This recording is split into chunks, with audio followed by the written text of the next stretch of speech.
Buy a new car. But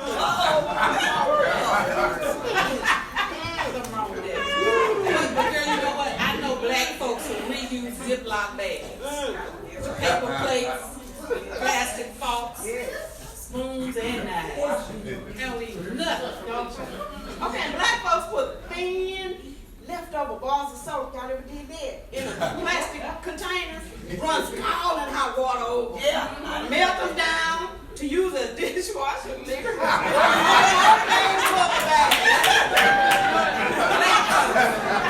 nobody like it. Black folks won't throw away anything. The rationale is that they never know when they might need it. Yeah. Okay, y'all. On a serious note, we as blacks need to put our heads in books and stop watching so much TV. Those who read are those who lead. Those who don't are totally deceived. How will you grow if you don't know? I know you're right. Men, stop putting your black women down. Right. Calling them out of their names. Address them with respect. Pull your pants up. Take out your women, stop selling yourselves cheap. Hold your head up. Get an education. Show respect for yourself. And others will have respect for you. Yep. In spite of all our peculiar ways, I still love black folks. Don't you? Yeah, I do. And you know you better go on the spot because you want to.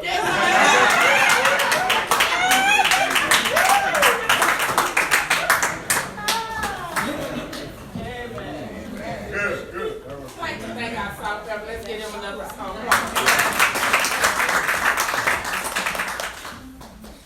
As I knew them, Deacon Jr. and then following Deacon Jr. would be the grandchildren. As I knew them.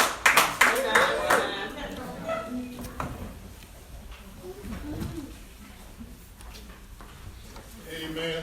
Amen. I'm not going to be long because the food is being served.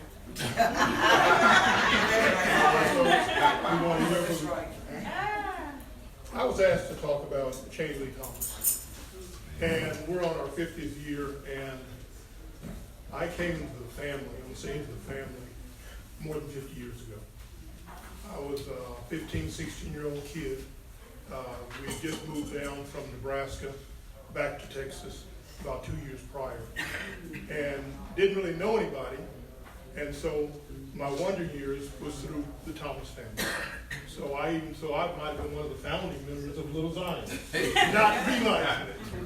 But what I remember about Sister Thomas was that she was so kind to you.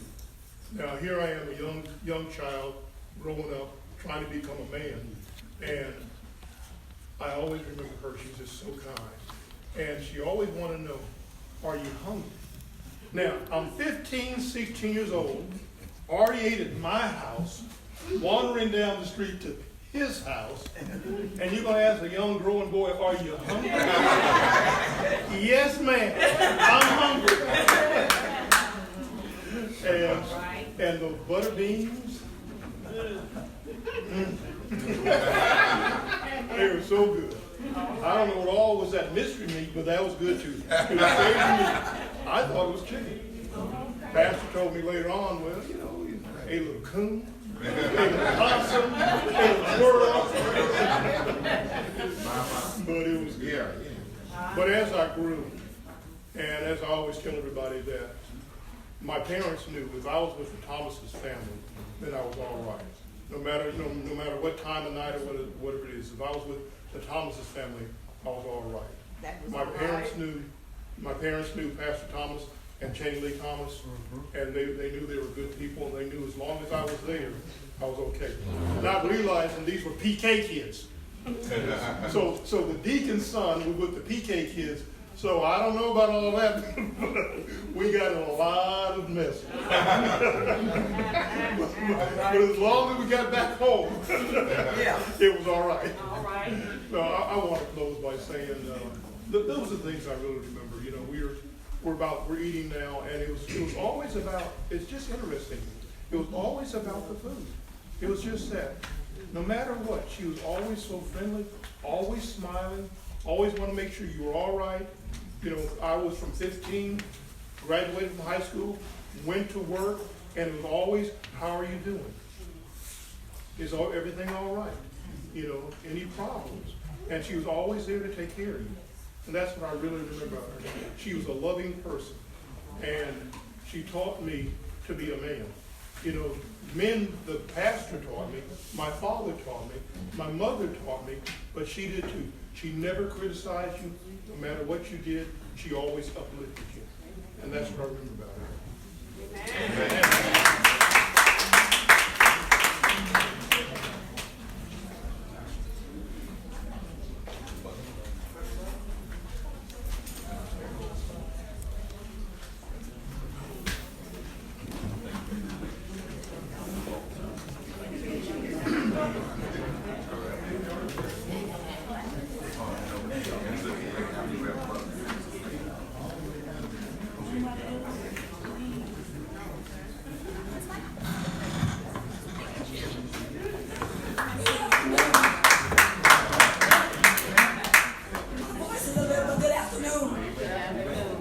I'm here to speak on behalf of our grandfather, the Reverend Isaiah Thomas, and he was Jesus' partner.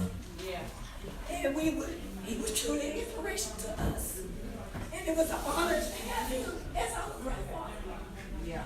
We knew that when he spoke, we listened. And he always had showed us unconditional love. He prayed for us. He gave us good advice. And I watched the stories with him all day sometimes. And he would change up everything, but I was happy to go spend time with him. And although he's not here physically, but he will always be in my heart. And through God's grace and mercy, we will always remember our grandfather, the Reverend Isaiah Thomas. Amen. What's your name? Who is your father? I'm sorry. I am Sabrina Williams Thomas. Sabrina Thomas Williams Thomas, and I was John Richards Thomas daughter.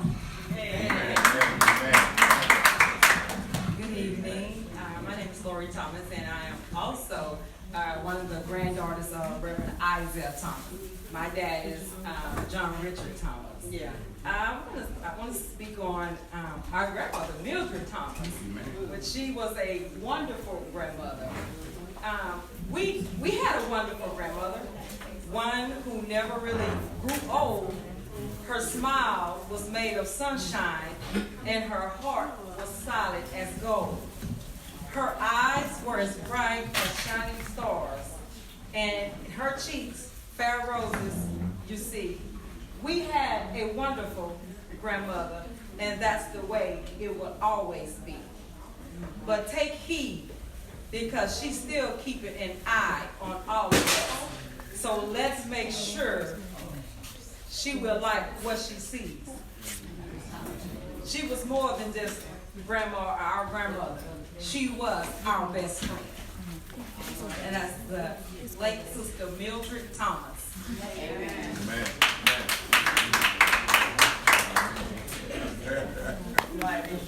Good evening.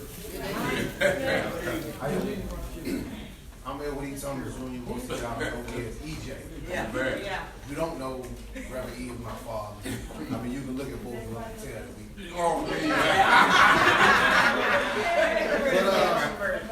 But speaking on behalf of, I call him Pop. You know, everybody call him Reverend Isaiah Poppy, but I call him Pop. And then when I talk about Grandmother Mildred, I call her Old Mildred.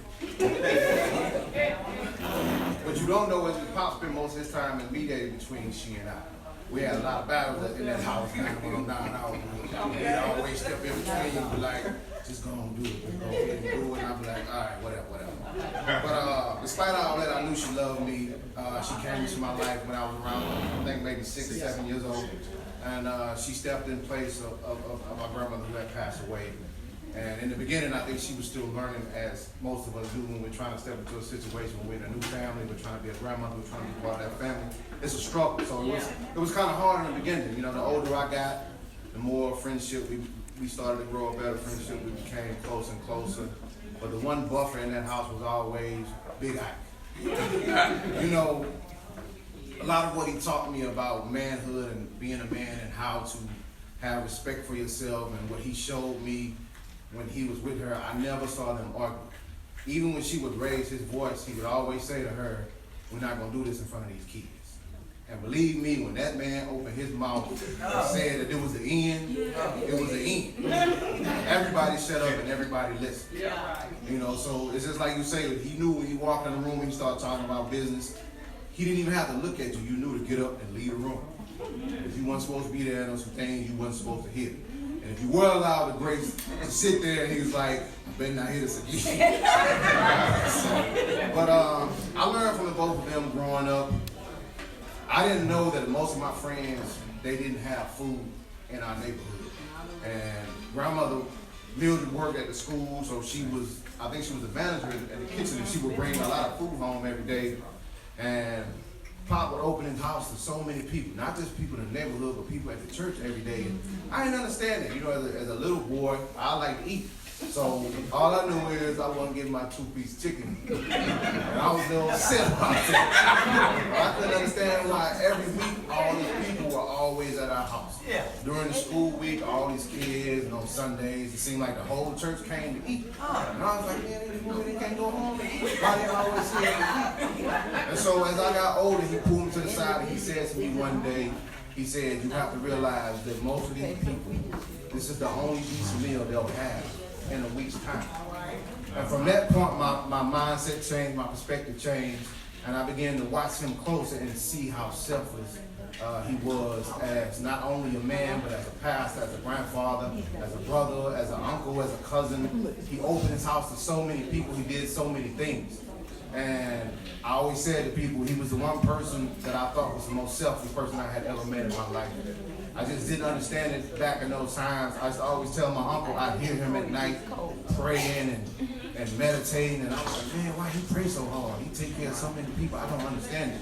But as I get older and as I grow, I find myself praying many nights and meditating and thinking about many things and how I want to be, how I want my legend to be. As his legend is, his legacy only speaks for itself. And then there's not enough words that I can stand here and say about that man or that woman. All I can say is I look in this room and I see 50 years of legacy and legend that is not yet written. So we're still going, we still have time. So hopefully we all can be here for many more years and we can keep working on this legacy and make sure that it's everything that they wanted it to be from the time they started, from the inception until through the end. So we all have to do our part, including myself. So I plan to do whatever I can to make sure that my uncle, my dad, and everyone else in the coalition move forward. And we do the very best we can to make sure the community is a better place, that we are better people, that we go out to reach more people. And when we speak to people, we speak from our heart, and we'll be generous and understanding, so that sometimes people are not always able to deal with things the way that you are. Because you have to look at things from their perspective and understand that. And like I said, if he taught me nothing else, he taught me to be understanding, to be loving, and to give all of myself when I can and all the time that I can. Thank you.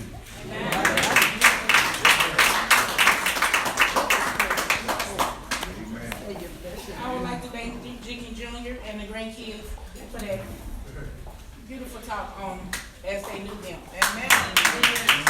Now we will have Reverend Butler to come up, and then following that, we will have a solo by Sister Charlotte Anderson.